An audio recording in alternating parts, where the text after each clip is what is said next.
In this true crime documentary, we uncover the shocking case of 23 years old Kaylee Sawyer. Doesn't seem real to this day, a year and a half later. Doesn't seem real. Your mind still tells you that she'll just show up at some point. Keep expecting her to walk up the stairs. A big part of that was because we never got to see her again. We got advised that she was not recognizable. They used the word unrecognizable, which kind of just made me shut down. The thought of even that just is not even conceivable. Our story today takes us to the city of Bend, Oregon, a place that looks peaceful with its rivers, mountains, and endless skies. In this city lived Kaylee Sawyer. She had grown up here. Her parents divorced when she was young, and both later remarried, giving her step-siblings. But Kaylee was the oldest, and she carried herself with a brightness that everyone noticed. People described her as someone who filled every room with warmth. She laughed easily, spoke freely, and carried an energy that made even strangers feel like friends. She worked as a dental assistant, and in the summer of 2016, at just 23 years old, she was building her life in Bend, sharing an apartment with her boyfriend of 2 years, Cameron. On Saturday, July 23rd, Kaylee joined her friends for a bachelorette party. They moved from one bar to another, the night full of music, drinks, and laughter. But as the evening stretched on, Kaylee had too much to drink and began playfully dancing with another man. One of Cameron's friends saw her and quickly sent him a message telling him that Kaylee did not look well and was getting too close to another guy. Cameron drove out to bring her home, and what began as a celebration turned into tension in the car.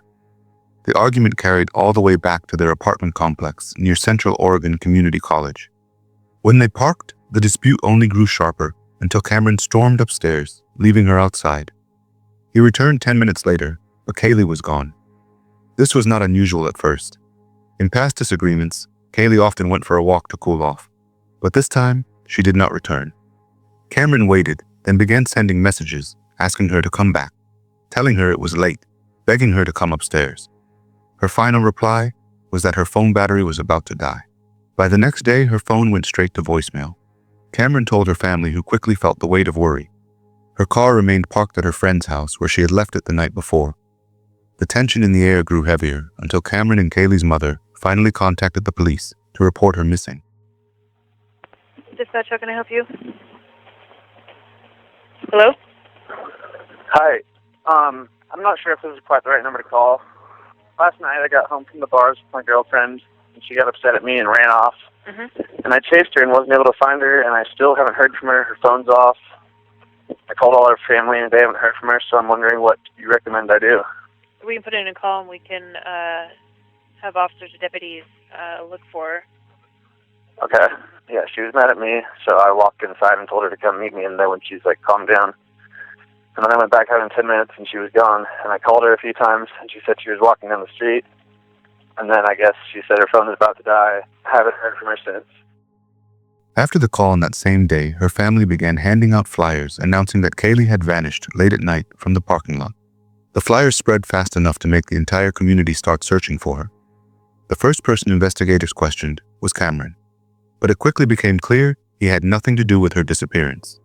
Surveillance cameras showed him leaving the car and walking into the apartment, while Kaylee remained sitting inside. Minutes later, the footage revealed her stepping out of the car on foot before fading out of sight. By the very next day, local news stations had already focused on the case of Kaylee Sawyer, and the power of that coverage would soon change the direction of the investigation in ways no one could have predicted. Good evening, I'm Alex Biston. An unusual missing person case has hundreds of Central Oregonians concerned and on the lookout. Bend police are working to find Kaylee Sawyer, and tonight Jennifer Wade spoke with Sawyer's parents. Jen, how long has their daughter been missing? Alex Sawyer was last seen early Sunday morning near her West Bend apartment parking lot, walking toward nearby Central Oregon Community College. Her mother says her daughter is very close to her family, and it's very unusual for them not to hear from her for 2 days. They say they are worried sick and just want to get their Kaylee back. She has four younger brothers who desperately want their big sister home. Missing 23-year-old Kaylee Sawyer has much of Central Oregon on the lookout.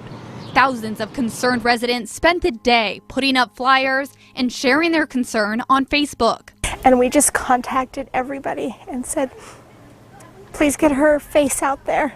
The incoming COCC student and Bend native was last seen at 1 a.m. Sunday near the parking lot of her Westside apartment near COCC. As the news spread, the entire city of Bend was glued to the updates. Among those watching closely was a newly joined police officer named Isabel Ponce-Lara. While she followed the story on television, she wondered if she would soon be assigned to help in the search for Kaylee Sawyer. Yet at that same moment, her husband Edwin Lara, a 31-year-old campus security guard, walked past the screen with an expression that betrayed deep unease. When she asked him why he looked so shaken, he told her he had struck someone with his vehicle and fled in panic. Before she could process what that meant, he suddenly grabbed her service weapon from her bag, took her car keys, and rushed out of the house. Isabel was stunned by how quickly he moved, but soon her instincts as an officer sharpened. She went straight to her colleagues and reported what she had seen. In that moment, she believed her own husband could be responsible for Kaylee's disappearance. But what she didn't know that when police entered the Lara home, what they discovered would transform the case from a missing person into something far more chilling. I was just waiting for him to get up so we could start the morning. So he comes out of the room and his eyes were all teary.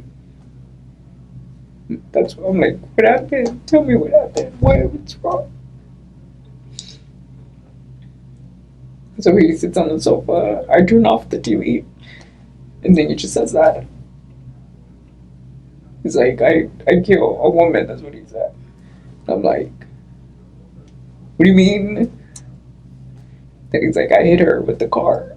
And did he tell you which car? He said the security, the job, the car that they used at the job. And what did you say to that?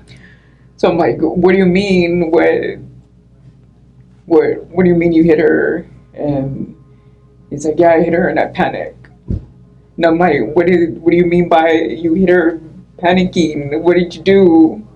Did he say I hit her in a panic? He said, I don't remember exactly the words that he said, but he said something that he hit her with the car, yeah, and then he panicked. Okay. So then I asked him, like, that's what I was trying for him to explain to me. So you hit her with the car, that's an accident. Yeah. Why? What do you mean you panic? What do you mean? And what did he say? He just kept saying I panic, and at that point he's already, like, he got up and he's already, like, going into the room and walking back and forth. And I'm not really quite understanding what he's telling me. And then I'm like, so what did you do with the body? What? And he's like, I hit her. It was just him moving around. I'm not sure if I don't think he grabbed anything other than he did grab my gun from my purse. And then he just kept saying, I need to go, I need to go.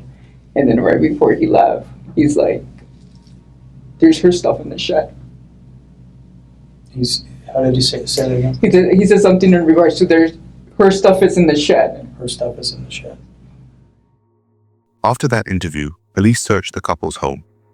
In the storage shed, they found a white bag containing Kaylee's high-heeled shoes, her purse, a rock stained with traces of blood, and a clump of her hair matted with it. In that moment, investigators knew this was no accident, no hit and run. It was something darker. The case shifted from a disappearance to an act of deliberate harm, even though her body had not yet been found. Around the same time, officers received reports from witnesses who claimed they had seen a man matching Edwin Lara's description, leading a young woman toward her car. She did not appear to know him, and though she was not screaming, her body language showed hesitation. The young woman was identified as 19-year-old Andrea Maes. She had just finished a 12-hour shift at T-Mobile store and was near her car when Edwin forced his way in. Investigators now faced a suspect linked to the murder of a 23-year-old and the abduction of a 19-year-old. The search for Edwin spread to roads and highways leading out of Bend, but Edwin was always moving. When police began tracing Andrea's car, they realized he was heading south toward California. By midnight, Edwin and Andrea stopped at a roadside motel. Later, Andrea would recount those terrifying hours, saying he handcuffed her to the bathroom door while he showered. She told him she struggled with mental health issues, hoping to gain his sympathy. She said that in that moment, he did not assault her. Surveillance cameras captured them, leaving the motel the next morning. The vehicle was tracked along the highway until it suddenly vanished from view. Then another clue emerged. Police in Eureka, California, received a report of a man shot in the stomach during a robbery attempt. The victim, Jack Levy, survived and described his attacker. He said the man had been accompanied by a young woman whose appearance matched Andrea. Soon after, another call came from a grandmother and her 2 grandsons. They reported that a man and a young woman had forced their way into their car at a gas station. The armed man demanded that one of the teenagers drive while threatening them. Eventually, he let the family out on the side of the road, but kept the girl with him, insisting she stay so that police would not risk firing on him. While investigators scrambled to follow his trail, the world was stunned when a video appeared on Edwin Lara's own social media page, titled "Killer on the Loose." Hi everybody, I just want to say that I apologize for everything I've done. Most likely I'm going to get caught. And sorry about that girl. About that girl in Central Oregon. And I just want to let family members, Andrea, that she's fine and she will be fine because so far she's been doing what I've been told her to do. You know, and if you guys are wondering if I have done dirty things to her, no. All right, I'm not that kind of guy. You know, I just killed that other girl, you know, and I regret it. I regret killing her. You know, she just kept screaming and I had to silence her forever. So, you know, like I say, she's still fine. We're driving, and she'll be home pretty soon. I'm sorry to her grandma and her family members, to her boyfriend. You know, I'm sorry for everything that I caused. Okay, and you'll see her pretty soon. Okay, tell the cops that not to shoot us, because if they shoot us, then that's not my fault. Okay, but sorry, everybody. Bye. After the video was posted, Edwin kept driving south, his mind unraveling with every mile. Near Redding, California, highway patrol officers spotted the car and the chase began. His speed climbed to 120 miles an hour, the tires screaming against the asphalt as red and blue lights closed in around him. In that moment, Edwin reached for his phone. He dialed 911 and told the operator that he was the man they were looking for. 911 emergency reporting. Yes, hi. This is Edwin Lara, and I'm the guy on Interstate 5, going at high speed. I know you guys have the chopper on me already. Yeah. And yeah, I just want to say I am going to turn myself in. Okay, where are you at? Okay, I'm on I-5. I think close to Redding, if I'm right. You know, I am wanted for murder in the state of Oregon. Okay. Edwin, Yeah. where are you at right now? Can you stop? I am going to stop once I hit Redding. Are you by yourself or? No, I have someone with me. I kidnapped her in Oregon. She's innocent. Her name is Andrea. Okay, are you hurt at all, Andrea? No. No? Okay. The officer sees you, and are you able to safely stop? Yeah, I can stop, but not right now. I'll stop in Corning. What's the difference from stopping now in Corning? I just don't want to stop right here in the middle of the road, you know, putting myself in danger and putting everybody else in danger, more in danger, I guess. You know, they won't. They're aware. I'll let them know they won't. But if you can stop safely, they just don't want you to run. They think you're trying to run or anything. Okay. Edwin, do you have any weapons with you? Yeah, that's what I was going to say. I do have a gun on me. I am not going to flash the gun, so you tell them not to shoot me. Okay. No, I don't want to die. Okay, you stick by your word, though. I'll let them know. Yeah, I'm going to let them know. You know, don't hurt Andrea. You know, she's a nice girl. I am wanted for the death of Kaylee Sawyer. She was really drunk, and I didn't see her, and I ran her over. Okay. She was still breathing, and then she was screaming, and I decided to silence her forever. You want me to throw my gun out of the window right now? Not right now. No. Don't do that right now. All right. I can just give it to Andrea, see if she wants to kill me. No. You don't want to do that to her and yourself. Well, basically, or technically, it's illegal to talk on the phone and drive, right? You know, if you're calling in an emergency, and you know what, this is just a totally different circumstance, okay? Edwin Lara was finally taken into custody. The relief of having him behind bars was immediate, yet investigators knew their work had only just begun. Once inside the interrogation room, the officers had one urgent goal. They needed to know where Kaylee Sawyer's body was. Hello, sir. Hi, My name is Sergeant Beckwith. I'm Mac. wait, I shouldn't introduce myself because you guys know me. We know a little bit, right? All right, so here's the thing. I just want to get to the nitty gritty. We have not been able to find Kaylee's body. Can you please help me find her body immediately before we start talking about anything else? The reason why I'm asking you that is I've done this a bunch of times. I want to tell you where the body is. Yeah. I do. But I want to get home first. 'Cause I don't think you're a bad guy, right? I think that things have spun completely out of control, sir. Sir, am I right? Okay. And you know this, man. Matt. Matt wants to do a map.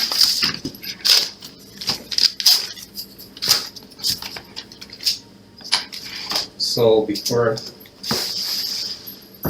can I say the story what happened first? Yeah, as you're drawing, please, or whatever you'd like to do, sir. Let's do the map first.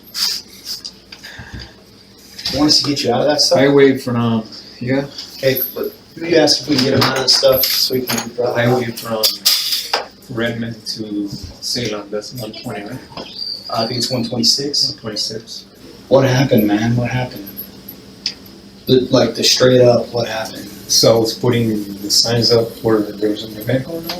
It's a college. Cyclist event or whatever. So I was gonna turn south on the do not enter area there. And I didn't see her, she was wearing all black. So I was in a hurry, so it was my fault. And I wasn't expecting anybody, you know, at that time of night, so I just turned and I mean, I didn't hit her that hard. I just bumped her with the patrol car, bumped her with the front rack. And she fell down. And at first I thought, you know, first thing I was, I killed her, you know, but I didn't hit her that hard. So I got off the car and she was really drunk. And then she looks at me and then she started screaming. She started screaming, Yeah. or you did? She did.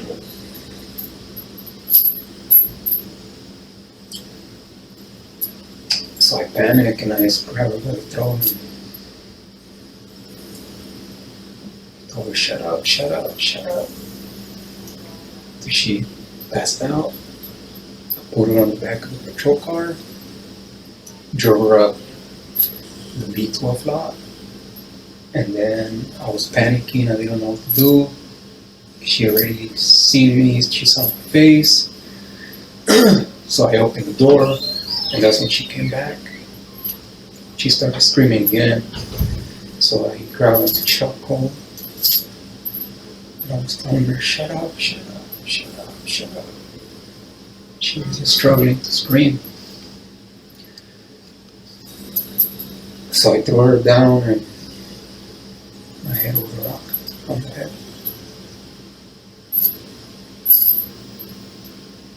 After that, I dragged her body behind a tree there and I hit her with another rock.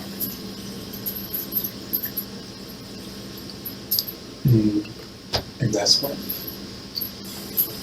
think she died because I heard her breathing, her last breath. So a couple things you need to understand, and we're finally getting to the real problem here. We really are. Is you knew she was never getting out the car the moment you shut that door.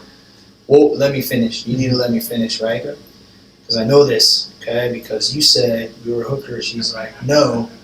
Immediately you go to give me your purse and your phone. Well, I knew she wasn't going to get out. She wasn't gonna survive that encounter, was she? No. Because you can't rape her and let her live, can you? And she can't make a phone call if you have it. I wasn't going to rape her. Well, you can't let her live. Edwin, we're missing something here, man. Look, yeah, I know what you guys are thinking, and it makes perfect sense. It does. Because Why would you I know ask? where you Why got- would you ask for her purse? What was in your head that made you want her purse? Because, you know, Just in case she had a gun, she could defend herself. She was gonna use her phone. To call 911. Call for help. So, but listen to this. According to your story, this is where it does not make sense. If your intent isn't already there to do some kind of harm or some kind of evil to her, some friggin' evil that's there, bro. It's there. You just gotta face it down, man. You can't cower away from it. You face that damn thing down right now. If you know the only way, if you don't have intent in her head, your thought is, I gotta keep that phone away from her because she's gonna call for help before anything bad's even happened. You've already made a decision. Am I right or am I wrong? Tell me. So, I made the decision at that time to silence her. To kill her. Let's be real. When you say silence her, you mean kill her. Is that correct? Okay. Because When did you make that decision? when she started screaming, because she had seen my face. But you already grabbed her phone. You already kept her away from making a call for help or contacting someone. So you're already preserving yourself. So I'm thinking it's before, when you ask for the purse, I think you already know in your head, I'm going to silence her. I'm going to kill her. The sound that you heard after the strike of the first rock, before you hit her with the second, is agonal breathing, and you know this. It's the sound of life leaving her body.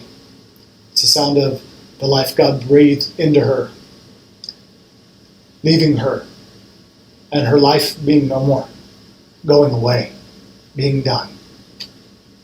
It's the sound of everyone loving her, mourning. It's the sound of her blood crying out from the friggin' earth. Right? You know this. It's Cain and Abel. No. No. You know what it is? You need to hear it though. Okay? I respect you enough, Edwin, at this point, that I've asked you for detail, and now I'm going to give you my own. Okay? Those are the cold hard facts.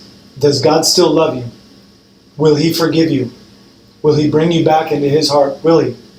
Questions you have to answer for yourself. But the truth of the matter is that her blood cries out, man. That her life is gone. It will never be replaced. The truth of the fact is this. What you mistook for a hooker was an absolute angel. Was the apple of her mom and dad's eye. Was the breath that they breathed, that they spent and cultivated all their life raising and growing. And she is gone forever with your semen all over her. That's the truth, man. Okay? It's brutal. It's hard to say. It's hard to sit in here. But you got to face it before you can look your God in the eye and ask for that forgiveness and be able to receive it. I think all throughout my life, I have struggled with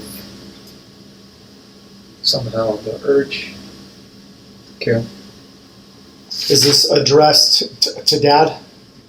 Yeah, the last one is for suicide. Okay. I think it would play pretty well on recording if we read this out loud. It might show some of your emotion. Might show. Want me to read it? I would love you to read it. Thank you, sir.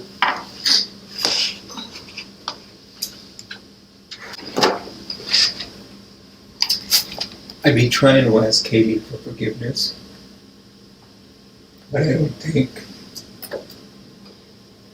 her soul hears my crying because God doesn't allow the devil to talk to angels.